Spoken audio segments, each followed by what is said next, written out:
Hi everyone, good morning. It is Sarah Shipton here from Scrapbooking with Sarah, and I am pre-recording our video for the Technique Tuesday on February 10. I'm not going to be able to go live on this day, so I have pre-recorded this the day before and scheduled this to post so you can all get super excited about creating your weekly scrapbooking challenge for week 2 in February. So let's get straight into the pattern. We are actually doing a double page spread for week 2, and we are creating pattern 4C. It's called Main Frame Vertical Window. It's on page 54 if you have this book. This is called the Reflections Scrapbook Program. It's an old how-to pattern book, which I have pulled from the archives because we are getting back to basics with our scrapbooking. And I do know that some of my customers have been able to purchase this book on Amazon, so feel free to check it out there. Okay, so with your 12 by 12 scrapbook layout, you're going to need 2 sheets of coordinating cardstock or pattern paper. Now, I'm going to give you a little tip with this right off the bat. This is the base. This bottom piece here is actually the base of my scrapbook layout, but I didn't want to cover the top of this designer series paper with the other papers that I'm putting over the top. So I have actually cut my designer series paper. I've taken, I think it's 2 inches off the top of my designer series paper there. No, I've taken 3 inches. So I did take 3 inches off the top of my base of my designer series paper, okay? If you're just using cardstock and you want to stick these 2 pieces over the top, that's totally fine. But I did cut that off to save on paper. And I've done that for both the left and the right hand side.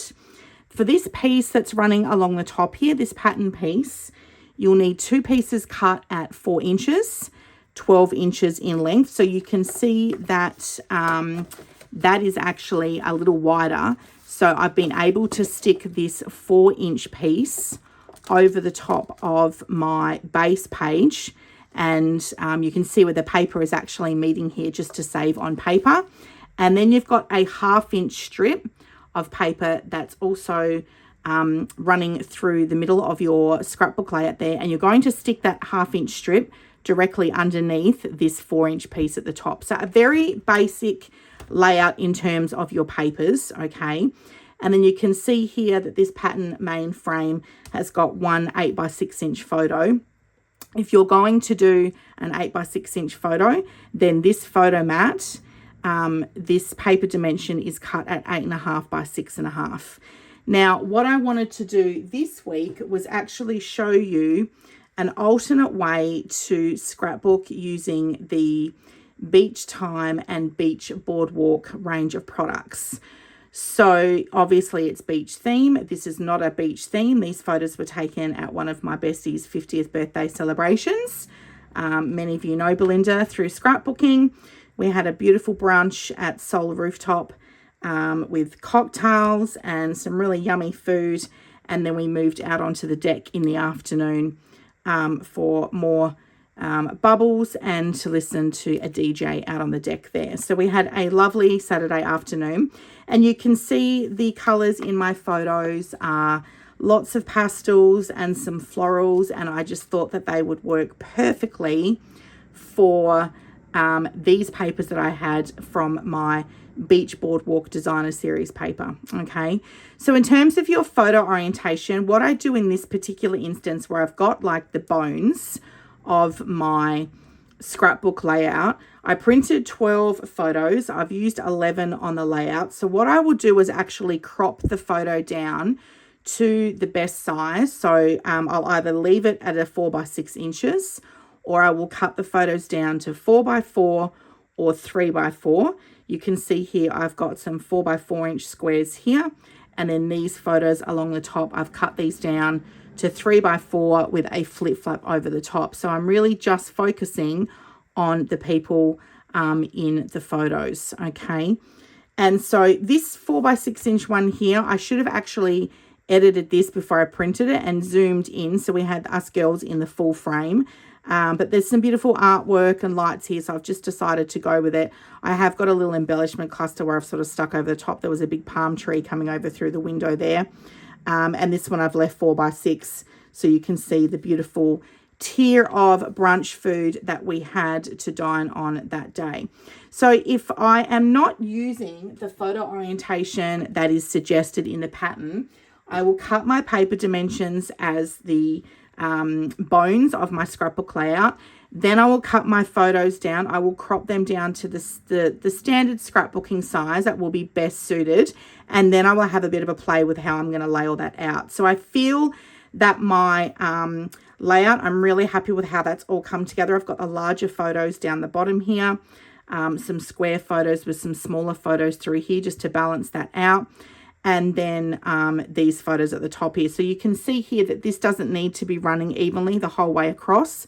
I've balanced this space out here with my journal box. And in fact, this is actually what I'm going to be demonstrating to you today.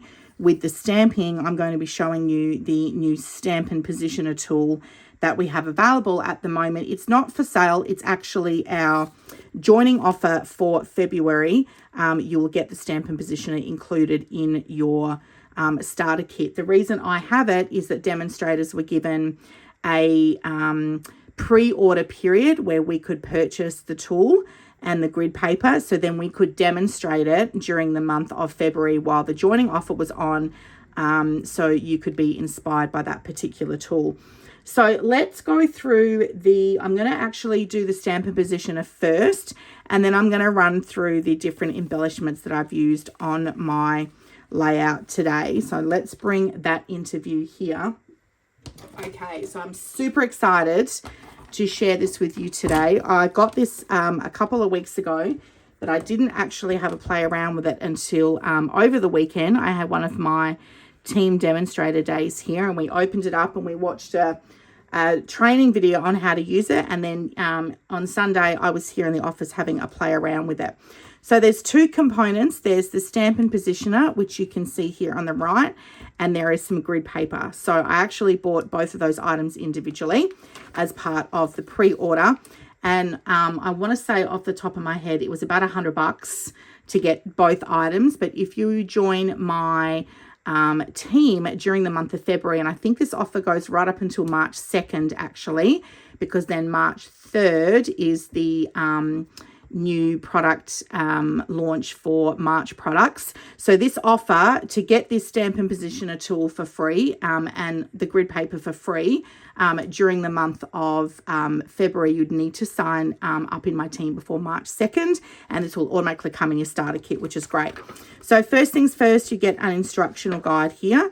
So you have got English instructions with the parts, how to use it, how to create a repeating pattern, tips, care as well. And then for those of you that like graphics, there are some graphics. And then of course there is also a video on the Stampin' Up YouTube channel on how to use your Stampin Positioner.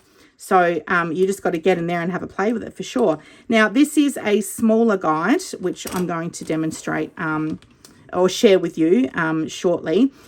So with the Stampin Positioner, you've got this base, and your base has got measurements here in both inches and centimeters.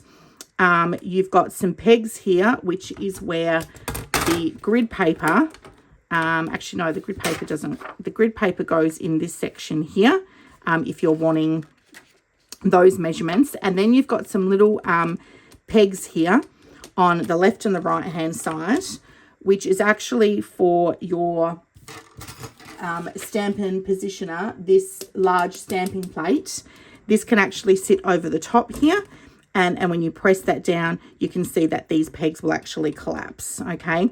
And a good tip for you to know which way to put your Stampin Positioner, your grid plate onto the Stampin Positioner, is to have the Stampin' Up logo facing upwards where you can read it. You also get these two magnets as well, and these are collapsible. So when you press down on your grid plate, they actually will collapse as well. But the magnets are designed to keep your paper actually in place. So for the purpose of my demonstration today, I wanted to show you I've cut a 3x4" piece of white willow cardstock, and this has become my journal box. I've stamped happy birthday here, and then I've done some two-tone stamping around the outside of my journal box and then journaled underneath here. And so I wanted my happy birthday stamp positioned evenly in the center of my journaling box. So I've got a 3x4" piece of paper here, and what I'm going to do is use my measurements here, and I'm going to align this journaling box at the 2 inches here, so I know that this is centered. There's also a triangular piece here in the middle, and I can actually put my magnets over the top of my white willow cardstock, and that's going to keep that in place. The next step is to bring your stamp in. So I have used the With You in Mind stamp set. I've got the title here of Happy Birthday. The next step is to bring your stamp in, and you're going to put your stamp, you're going to position your stamp where you want it on your cardstock. So I'm using my ruler here. You want to put your stamp face down as if you're actually going to stamp on the paper. And I've got this positioned here centered in my journal box, and it's about 1/4 inch down. You're then going to get your Stampin' Up grid, and you're going to pop that plate over the top of your Stampin' Positioner base, and you're going to press down, and that is actually going to lift up your stamp. Now, this is a very well used stamp, so you could see there that it did actually stick well to the paper. So you just want to apply a bit of pressure there to be able to lift that stamp off well. And then I'm going to bring my ink color in that I'm going to use to stamp Happy Birthday. So I've used Strawberry Slush here. So I'm going to open that up and slide my ink pad in there like so. And then I'll just bring that down a bit so you can see this better. With my plate, I'm going to ink up my stamp in the Strawberry Slush. Okay, so I'm going to tap that a couple of times. And yesterday I did a two-tone stamping. You can see here I've applied a little bit too much pressure. So let's see how that goes today. So we're popping my Stampin' Positioner plate back here. The base, I've got my plate over the top, and then I'm just going to press that down to get the Happy Birthday. Oh, I haven't applied enough pressure down the bottom here. So this is the great thing with this particular tool. If you haven't stamped properly the first time, you can actually press down again over it a second time, and you can see there. Now, I know how many of you are going to love that. Okay, so quite often you will stamp and not apply enough pressure, and like, oh my gosh, like the ink hasn't come off properly. And I'm like, don't worry about it. And you try to line your block back over exactly where you've stamped, and it doesn't work out. Did you see how I was able to put my Stampin' Up plate directly right over that, press down on apply pressure again, and there we go. It's actually inked that all up beautifully. So is that just not the best thing ever? And my Happy Birthday is centered perfectly in the middle of my journaling box. So what we're going to do now is clean my stamp before I put that back onto the plate. Now, you've got a couple of options here for cleaning. You've got your Stampin' Chamois, or you've got your spritz cleaner, and your the matte. Let me bring that into view. Had a mental blank then. The Stampin' Scrub. Now, it's going to be too tricky to clean it with the Stampin' Scrub, I found. So you are definitely going to want to use your Stamp Chamois. Mine, I've already pre-wet this, so this is damp, and I actually just keep this stored in one of the Stampin' Up cases. Now, we sell these as a 5-pack. So if you don't want 5 cases, let me know. Just drop me a comment below or send me a message, and I can order a 5-pack for you, and I'm happy to sell it to you separately. So I'm just getting my Stamp Chamois there, and I'm wiping over my stamp to get that excess ink off. Okay, I'm going to pop that back in my case and close that over for now, and then I can lift up my stamp and put that back on my carrier sheet for that stamp set. Okay, so we're just going to pop that back in there. And then now to do I'm going to pop my plate back onto the Stampin' Positioner. So with your with this smaller one as well, this particular plate, this is designed for you to do, you can actually create titles with this one, or you can do a repeating pattern. So I could do a repeating pattern here with a stamp, and then I can actually align this. That's what these tools here are for. I thought I had that up the right way. No, surely it doesn't go that way.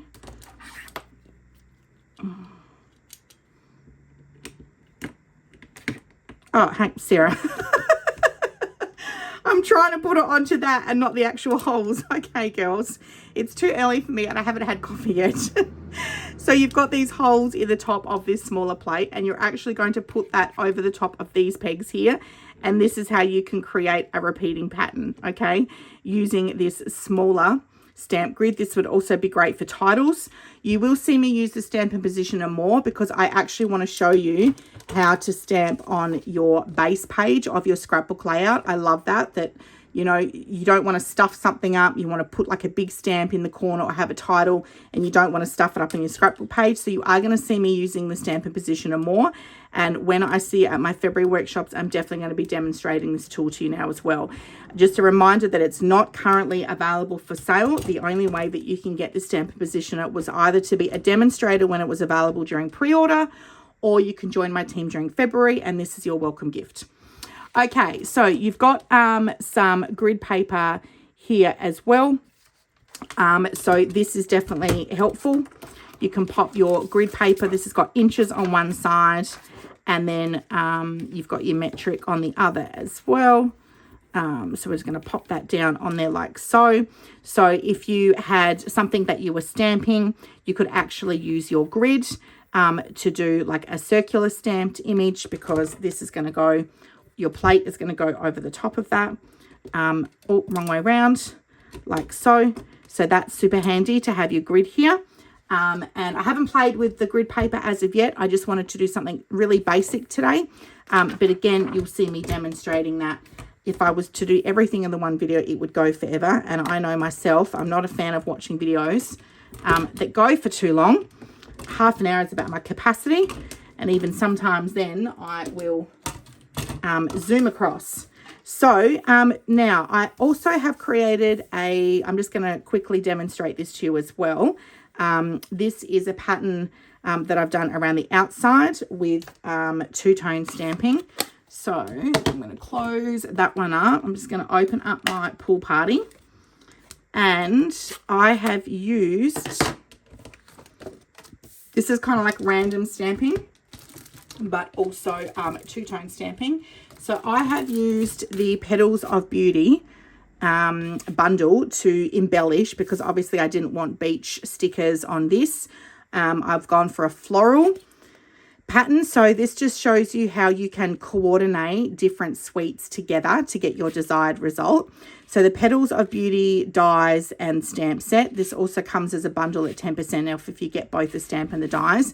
These products were from the November online exclusive. So I did share some layouts that I've created. You'll find them on my YouTube channel or on the projects, my project section of my website, Scrapbooking with sarahshipton.stampinup.net. I have already demonstrated both the dies and the stamps on 3 layouts over November and December last year. So feel free to check them out. But for today, I'm just going to show you some quick stamping, and I'm going to get some scratch paper. Let's just use one of these as some scratch paper, because I've got that handy there. That's going to go over here because we're going to stamp off the edges, and we are going to do some two-tone stamping. All right, let's get these stamps out.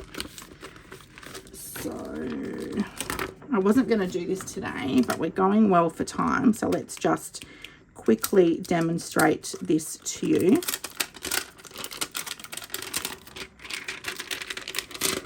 Okay, so I'm going to use this stamp on my block and this stamp as well. So I used a combination of the two.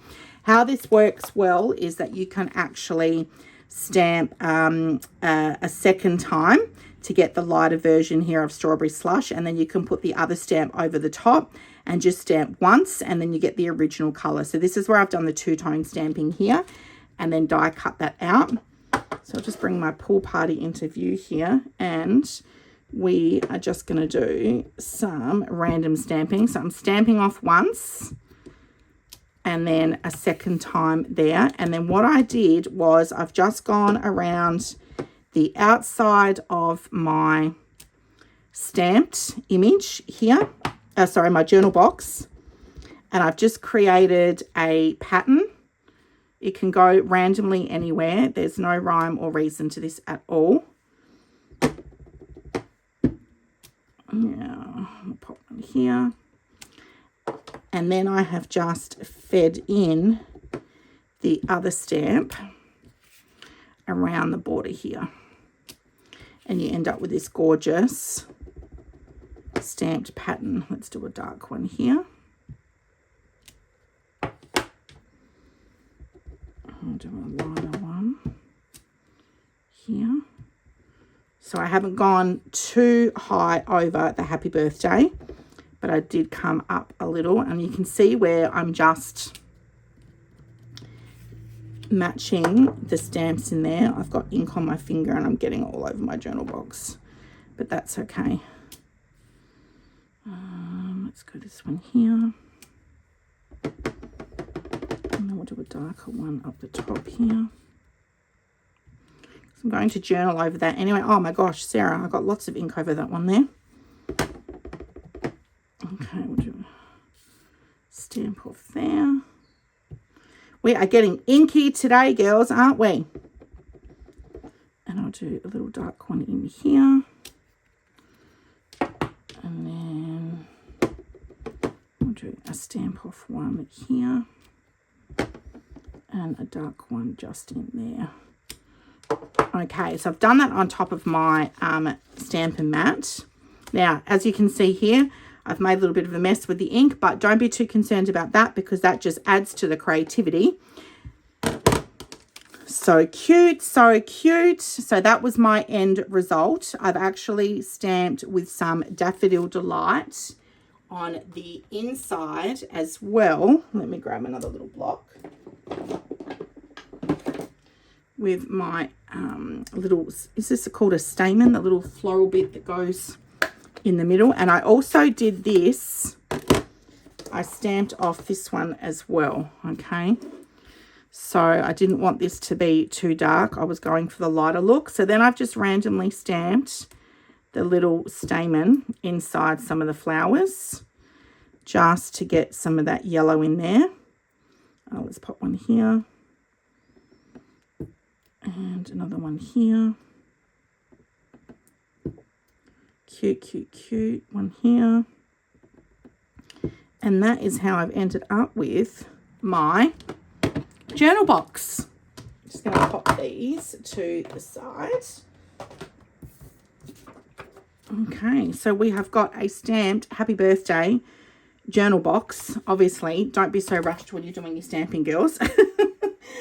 And let's bring this back into frame because I want to go through in more detail some of the embellishments that I have used on Belinda's layout. I've got a 3x4 inch flip flap here.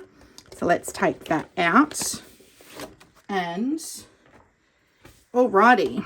So as you can see, I've used the petals of dies, the stamp and the dies. So I just went through and I stamped just with some of my scrap white willow paper. I just stamped a whole heap of flowers and die cut them out.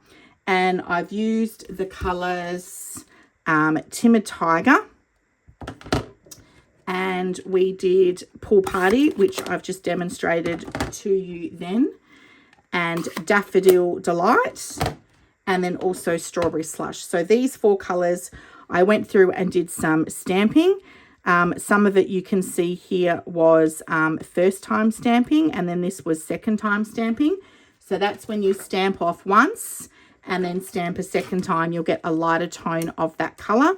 So I've just gone through and stamped a whole heap of floral images. I actually have used some of the vellum here as well, which I thought made a really nice touch. So we've got some stamped images, a little cluster of that up the top here, using the flower stamps and the dies in Strawberry Slush, first and second generation stamping, and then Pool Party. This is the Timber Tiger through here, first and second generation. And then I've got some little vellum dies as well. So I made a little cluster. Here I've bought in the Beach Boardwalk puffy stickers. So I've used the balloons and the little dots and also the fairy floss because it was a birthday. It doesn't have to be a theme park theme as such. I've got another little cluster down here with the stamped florals and the Beach Boardwalk puffies. And then because I love bling, I've also added some of the holographic resin dots to my layouts as well. These are currently in the clearance or the last chance product section of my online store as well. So these actually go beautifully with both the layouts from the Scrapbooking Workshop kit and also any additional layouts that you want to do. This here was a little leftover sticker from my Scrapbooking Workshop kit. I've got another little leftover sticker here. And then I've just created another embellishment cluster with some stamped and die cut florals on both the corners of the photo here. Another little cluster here using some of the vellum. I have also matted all of my photos with vellum as well. So I didn't want to use cardstock colors. I could have probably used, I could have used any of the two-tone cardstock colors, but maybe the lighter side would have been better. But I had some of the 12 by 12 vellum specialty paper left over from when I actually demonstrated the Petals of Beauty stamps and dies back in November and December. I used the vellum on a couple of the weekly challenges there. So doesn't the vellum with the mat for the photos and also the journaling box just really help to finish that layout off perfectly? I've also stuck all of my photos and my journal box up with the Stampin' Dimensionals as well, just to raise that, and you can really see that they pop up off the designer series paper. So that is week 2's challenge and introducing you to our fantastic new Stampin' Positioner tool. I will be sure to drop a link in the comments below if you are interested in joining my team during February. You can sign up online. Please feel free to reach out to me if you've got any questions about the join offer, but you are definitely going to be seeing me using that Stampin' Positioner more in the weeks to come. Have a great week, everyone, and I can't wait to see your layouts for week 2 in February. Bye for now.